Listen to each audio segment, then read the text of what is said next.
Bonjour à tous, alors aujourd'hui une vidéo un peu particulière puisque je vais pas chroniquer un album comme j'en ai l'habitude, mais autre chose. Alors en fait, l'année dernière, l'été dernier plus exactement, pour ceux qui s'en souviennent, j'avais fait toute une série de vidéos sur la presse BD, c'est-à-dire qu'est-ce qu'on pouvait trouver comme presse BD dans les kiosques, en ce qui concernait les magazines de prépublication ou les magazines plus analytiques et critiques. Donc c'est des vidéos qui ont relativement plu apparemment. Et donc, je voulais encore travailler sur la presse BD, mais alors, pour pas me répéter, j'ai décidé de chroniquer d'autres titres de la presse BD. Mais pour ça, j'ai été obligé de revenir en arrière et je vais certainement faire plusieurs vidéos sur d'anciens magazines qui existaient il y a 10, 20, 30, même 40 ans. Magazines que je considère comme intéressants. Et je vais commencer aujourd'hui par un magazine qui s'appelle Epic. Donc voici un exemplaire. Epic, c'est la version française d'un magazine américain édité par Marvel qui s'appelait Epic Illustrated, qui a connu 30 numéros en tout et qui a démarré en 1980. Et c'est un magazine qui a été initié par les bien connus Jim Shooter et Archie Goodwin. Alors le but c'était de publier des histoires complètes pour la plupart, mais qui avaient toutes pour thème des thèmes d'heroic fantasy ou de science-fiction. Alors autre particularité de ce magazine, c'est que les auteurs qui étaient publiés étaient titulaires des droits des histoires, ce qui était complètement inhabituel, hein. C'est pas le cas pour toutes les publications de Marvel habituelles, hein. Donc il y a beaucoup de grands auteurs qui ont participé à cette publication.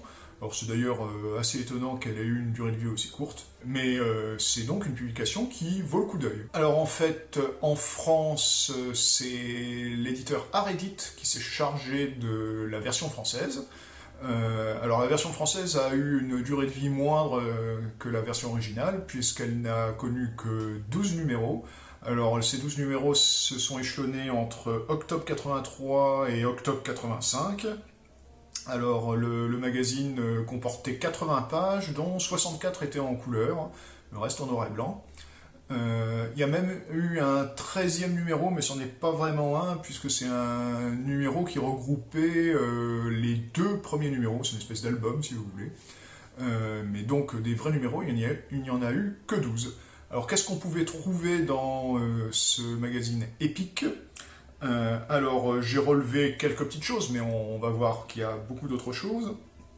J'ai relevé par exemple une histoire dessinée par John Buscema et scénarisée par Stan Lee, rien que ça, hein. C'est une histoire qui s'appelle La Réponse, hein, qui met en vedette le surfeur d'argent. Il y a une histoire de Howard Chaykin et Samuel Delany au scénario, qui s'appelle L'Empire des Sept Lunes. Il y a une grande histoire qui s'est étalée sur plusieurs numéros de Jim Starlin qui s'appelait L'Odyssée de la Métamorphose. Il y a une histoire de Barry Windsor Smith qui s'appelle La Voie étoilée. Il y a aussi du Bernie Wrightson, quelque chose qui s'appelle Bain de sang. Qu'est-ce qu'il y a d'autre ? Il y a aussi du John Byrne et Terry Austin, la dernière histoire de Galactus. Enfin bon, il y a plein de choses qui peuvent être très intéressantes et surtout qui sont très jolies, hein. D'un point de vue graphique, ça renvoyait du lourd quand même. Alors ce que je vous propose, hein, c'est de regarder ça tout de suite en feuilletant un petit peu, hein, comme à mon habitude, hein. On est dans une vidéo qui s'appelle Unboxing, a priori. Donc en feuilletant un petit peu, deux numéros de ce magazine Epic que j'ai sous la main. On commence tout de suite. Voilà donc le premier numéro que je vous propose. Alors c'est un numéro, c'est le numéro 8. Alors à l'époque, il y a encore le prix dessus, hein, je l'avais acheté en bouquinerie, j'avais payé ça 6 francs, ce qui représente quoi, même pas 1 euro. Alors maintenant c'est un petit peu plus cher, hein, je vais vous indiquer les prix en fin de vidéo. Donc là il s'agit du numéro 8, donc avec une superbe couverture dessinée par John Bolton, ce qui est un excellent dessinateur, hein, comme vous le voyez. Alors, le magazine se présente toujours par un sommaire en page 2. Alors là, avec toutes les toutes les histoires. Hein. Alors il y a une particularité, ce magazine, c'est qu'il n'y a absolument, pratiquement aucun rédactionnel. Il n'y a pratiquement que de la BD dedans. Les seules pages qui ne contiennent pas de BD, alors ce sont soit des formulaires d'abonnement, soit les résumés des épisodes précédents pour les quelques séries à suivre qu'il y a. Ce qui fait que c'est quand même du pratiquement 100% BD, hein, ce qui est quand même pas mal du tout. Alors, on commence par une histoire, Les Maîtres des Dragons de Clarn, qui est dessinée par John Buscema, c'est pas n'importe qui, hein, et scénarisé par Doug Moench. Donc ça, c'était une histoire à suivre, hein, donc il y a un petit résumé avec, ce qui est assez sympa, la carte du pays qui est imaginaire, hein, qui est parcourue dans l'histoire. Bon, c'est rigolo que la carte, ça fasse des têtes, soit une espèce de têtes de dragons, de dinosaures, des têtes de morts, là, il y a des étoiles, enfin bon, ils se sont amusés. Donc voilà à quoi ça ressemblait. Alors c'est une histoire toute en couleur, hein.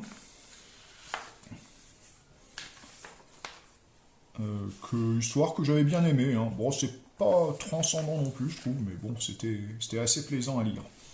Ensuite, vous avez Les Aventures de Chish Wizard par Vaughn Baudet. Alors là, c'est une histoire plus un peu humoristique. Ah, et on arrive à une histoire alors que moi j'aimais beaucoup, vraiment beaucoup. Alors c'est dessiné par John Bolton, hein, qui a fait la couverture de ce numéro, et c'est d'ailleurs cette couverture qui m'avait incité à acheter le numéro. Quand j'ai vu cette couverture-là, je me suis dit, ah, il faut que je l'achète. Et dedans, il y a une histoire qui s'appelle Marada la Louve, hein, qui est scénarisée par rien de moins que Chris Claremont, quand même celui qui a scénarisé les épisodes les plus marquants des Étranges X-Men, hein, quand même. Et donc Marada la Louve, alors c'est une histoire à suivre aussi, hein, il y a un résumé ici. Je crois d'ailleurs que c'est la seule histoire parue dans Epic qui a bénéficié d'une édition en album par la suite. Il y a eu 2 albums de parus aux éditions Delcourt. Vous voyez que là, dans Epic, l'histoire est parue en noir et blanc, plus exactement en niveau de gris. Les albums Delcourt, eux, ont bénéficié, si on peut dire, d'une mise en couleur. Moi, j'avoue que je préfère la version noir et blanc. Mais bon, il y en a qui aiment bien que tout soit en couleur. Si c'est le cas, essayez de vous trouver les albums Delcourt, hein, qui ne sont plus commercialisés depuis longtemps. Hein, donc là, le seul moyen, c'est le marché de l'occasion. Alors ça, c'est magnifique. J'adore ce dessin. Et puis l'histoire est intéressante aussi. Hein, moi, j'aime beaucoup. Regardez-moi ces pages magnifiques. J'imagine le temps qu'il a fallu à John Bolton pour dessiner des pages aussi fouillées et en même temps aussi magnifiques. Alors, vu que le magazine est à moitié en couleur et à moitié en noir et blanc, pour ceux qui se posent des questions, là on entend en arrière-plan une poule, c'est normal, il y a un poulailler qui est pas très loin de chez moi, et il y a une poule qui fait des siennes en ce moment. Donc vous inquiétez pas, c'est normal, parce que j'ai la fenêtre ouverte. Fin de l'aparté. Donc oui, je disais, la moitié enfin pas la moitié, les 2 tiers du magazine sont en couleur, et 1 tiers est en noir et blanc. Donc vous voyez que là on va avoir la suite. Alors c'est pas directement la page suivante, tout simplement parce que les pages suivantes sont prévues en couleur. Donc Marada la Louve est réservé pour la partie en noir et blanc.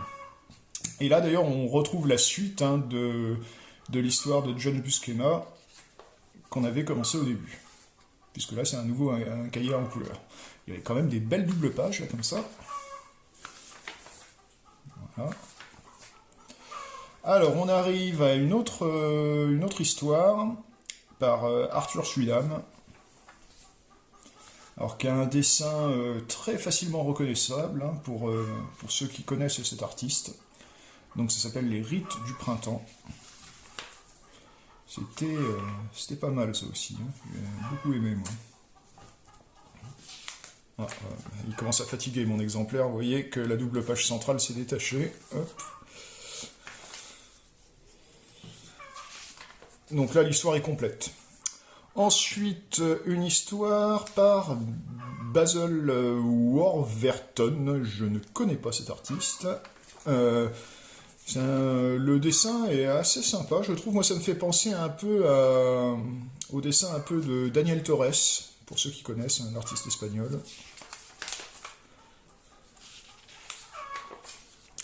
Voilà, donc là, on revient dans un cahier en noir et blanc, donc c'est la suite de Marada la Louve. Regardez-moi ces doubles pages. C'est magnifique, j'adore.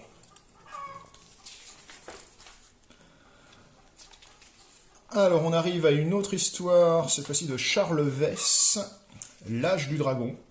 Vous voyez, hein, c'est très héroïque fantasy, hein, comme beaucoup, c'est une histoire complète. Et on arrive à une histoire dont voilà le résumé, l'Odyssée de la métamorphose par Jim Starlin, hein, j'en parlais en préambule. Donc là, c'est quand même le 14e chapitre. C'est une histoire au long cours.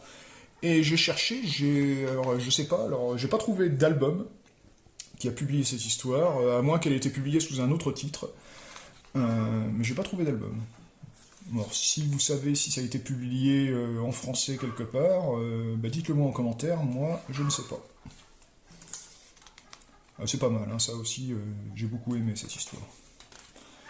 Voilà, donc on arrive à la fin du magazine, hein, donc avec le sommaire du prochain numéro. Puis là, une publicité, il y a quand même une publicité dans le magazine pour l'Écran Fantastique. Je ne sais pas si vous connaissez, hein, c'est un magazine qui existe toujours, mais qui existait déjà à l'époque. Hein, c'était un des seuls magazines avec Mad Movies qui s'intéressait au cinéma fantastique, qui était un cinéma de niche à l'époque. Maintenant, c'est devenu le cinéma mainstream, mais à l'époque, c'était vraiment un cinéma de niche. Je vous rappelle que là, on est au tout début des années 1980. Et donc là, sur la dernière page, on voit les couvertures des numéros précédents qu'on pouvait commander si on voulait. Donc quand c'était sorti, les numéros, ça coûtait autour de 17 francs français, ce qui équivaut à peu près à 3 euros. Donc vous voyez que c'était pas très cher pour ce que c'était. Alors je vais vous montrer un deuxième exemplaire. Alors je vais pas chercher bien loin, j'ai pris le suivant, le numéro 9. Donc là, avec une belle illustration de couverture aussi. Alors toujours le même principe, hein, vous voyez le sommaire sur la page 2, le résumé sur la page suivante. Alors ça, c'est une histoire à nouveau de John Bolton, hein, le même dessinateur que Marada la Louve. Mais comme Marada la Louve était terminé dans le numéro précédent, on enchaîne sur une autre, et c'est toujours aussi beau, bien que je préfère, moi, son dessin quand il était en noir et blanc. Mais là, c'est une histoire complète. Alors ici, une histoire dessinée par James Romberger, que je ne connais pas, scénarisée par Margaret Gallagher. Une petite histoire. Allez, encore du John Bolton, scénarisé par Chris Claremont, encore. Ça, c'est du tout bon. Ça, c'est du même niveau que Marada la Louve. C'est très très beau. Très très bon. J'adore.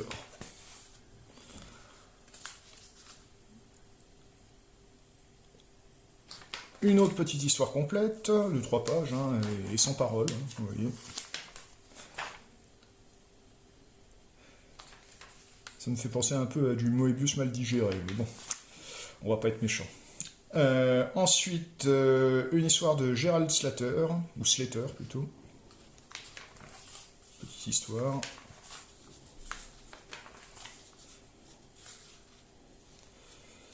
Complète. Une autre de Mark Hempel.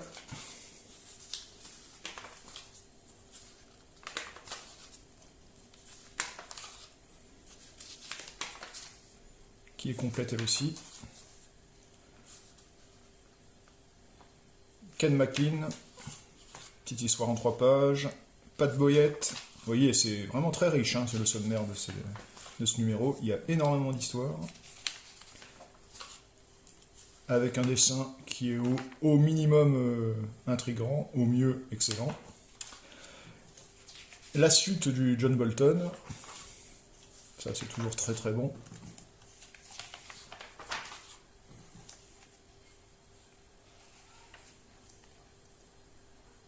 donnez-moi ça.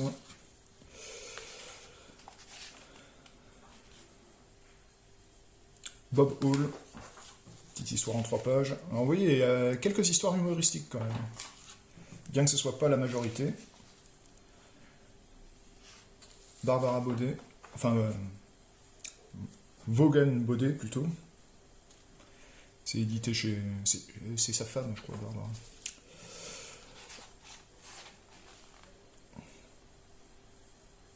Ah, une autre histoire. Ah oui, j'avais bien aimé ça. Alors, l'artiste, c'est Zoran Vanjaka. En fait, c'est un artiste européen. Zoran, il signait Zoran en général, voilà. Zoran. Il publiait des histoires complètes dans le journal Tintin. Son héros, c'était Ivor, le mercenaire. J'aimais beaucoup ça.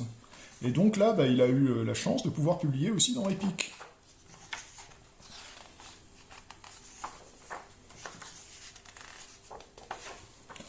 Et voilà, on arrive à la fin du numéro avec l'annonce du numéro 10, avec, à recommander, une histoire de Bernie Wrightstone, du John Byrne, enfin bon, que du bon, hein. Je me demande pourquoi il n'a pas duré plus longtemps ce magazine. Voilà pour ces 2 numéros de Epic. Voilà, donc c'est tout pour aujourd'hui. Avec ces 2 magazines. Hein. Si ça vous a plu, n'hésitez pas à le dire en commentaire. Hein. Moi, ça m'encouragera à faire d'autres vidéos du même type. En attendant, je vous dis à une prochaine fois. Ciao!